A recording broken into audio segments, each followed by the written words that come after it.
के द्वितीया चंद्रमा का दर्शन करना चाहिए और शुक्ल पक्ष के द्वितीया चंद्रमा का दर्शन कर प्रदोष काल के समय पर, कौन सा काल?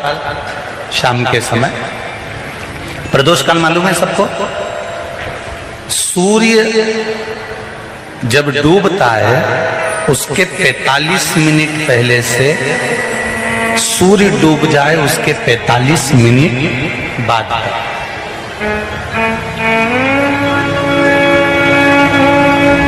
कितने मिनट पहले? जम के बोलो जरा। 45 मिनट पहले से 45 मिनट बाद प्रदोष काल का क्रम है।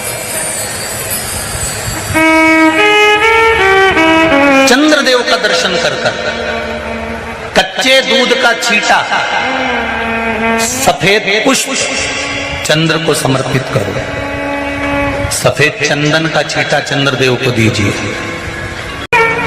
और चंद्रदेव को छींटा देने के बाद जो दूध है उसका छींटा अपने तन पर लीजिए।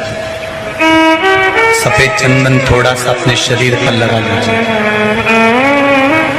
कितना भी विषम से विषम रोग हो, कितना भी किडनी, लीवर, चाहे कैंसर जैसा रोग हो, मेरा चंद्र शुक्ल पक्ष के द्वितीया के चंद्र में शंकर भगवान स्वयं विराजमान होकर अपने भक्त को रोग से मुक्त करते हैं।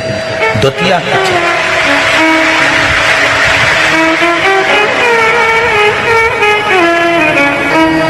जम के बोलो कौन सी तिथि है? शुक्ल पक्ष के द्वितीया तिथि का चंद्र का दर्शन व्यक्ति को जीवन का सुख देता है। जिसके आंखों में तकलीफ हो, श्रवण शक्ति में तकलीफ हो, बोलने में, मुख में तकलीफ उत्पन्न होती हो, भारी से भारी रोग,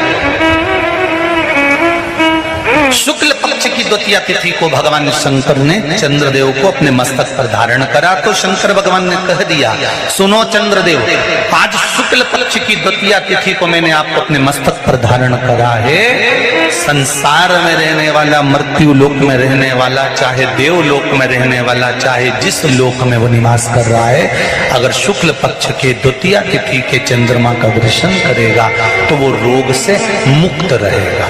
अब हमारे यहाँ इतनी अच्छी अच्छी तिथियां दी हैं, कैलेंडर तक में लिखा हुआ है कि चंद्र दर्शन। अब उसके बाद भी लोग चंद्र दर्शन नहीं करें तो फिर उनका भाग्य बेकार। पंचांग में लिखा है कि चंद्र दर्शन, बोलो सही है कि गलत है? उसमें पंचांग में लिखा है कि चंद्र दर्शन, शुक्ल पक्ष की द्वितीया तिथि चंद्र दर्शन। एक छोटा सा प्रैक्टिकल है, आप करके देखेंगे तो बाबा कुबेर भंडारी वैसे ही भंडार भर देगा। थोड़ा सा प्रयास, अगर आपके सबके घर में गंगा जल है तो एक प्रयास करके देखिए। कोई कार्य के लिए आप जा रहे हैं और वो कार्य अटक रहा है, नहीं हो रहा, बहुत प्रयास कर लिया, बहुत दिन से लगे हुए कि ये काम होना ही चाहिए, ये काम बहुत जरूरी और होना ही चाहिए, नहीं हो रहा। एक कटोरी में गंगा का जल निकाल लीजिए और कटोरी में गंगा का जल निकाल कर तुम्हारे घर में एक सिक्का पड़ा हो, 1 रुपया, 2 रुपया, 5 रुपया, कोई सा भी एक सिक्का पड़ा हो, जो भी सिक्का पड़ा हो, कुंदकेश्वर महादेव का नाम लेकर, जहां परिंदा होता है, पानी का मटका होता है, पितरों का स्थान होता है, हंडा भरते हो, मटका भरते हो, उसके पास में उस कटोरी को रखकर 1 का सिक्का, 2 का सिक्का, 5 का सिक्का, 10 का सिक्का, जो तुम्हारे पास सिक्का पड़ा हो, जो भी तुम्हारे पास पड़ा हो, वो सिक्के को हथेली में लेकर कुंदकेश्वर महादेव का नाम लेकर उस कटोरी में डाल दीजिए और उस जल को नैनों से लगाकर आप काम के लिए निकल जाइए। वो काम आपका सफल होकर ही रहेगा, छूट नहीं सकता।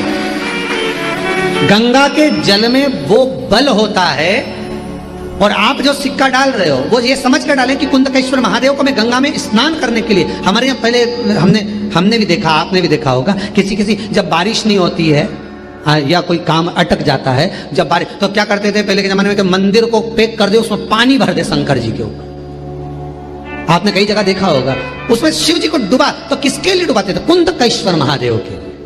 ये नियम है कुंदकेश्वर महादेव का। पर आज के जमाने में तो चंपेश्वर महादेव है तो उनको भी डुबा दे, गुप्तेश्वर महादेव है तो उनको भी डुबा दे। ये उनके लिए नहीं है, कुंदकेश्वर महादेव। किनका नाम है?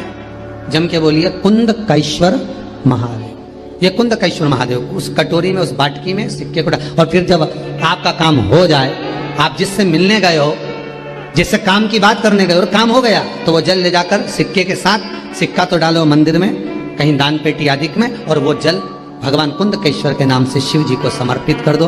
बाबा से विनती करो, बहुत बहुत साधुवाद है बाबा, आपने मेरी लाज रख ली, तेरी कृपा बनी रहे, बस ये सुख मिलता। श्री शिवाय नमस्तुभ्यम। हर हर महादेव। नवरात्रि के दूसरा दिन यानी चंद्र दर्शन का दिन होता है। आज के दिन चंद्र को दर्शन करना बहुत ही महत्वपूर्ण माना जाता है। पूज्य गुरु जी पंडित प्रदीप मिश्रा जी द्वारा बताया गया यह उपाय आप ज़रूर करिए और आशा करती हूँ यह वीडियो आपको पसंद आई होगी। वीडियो पसंद आई होगी तो वीडियो को लाइक करें और कमेंट में जय माता जी ज़रूर लिखें।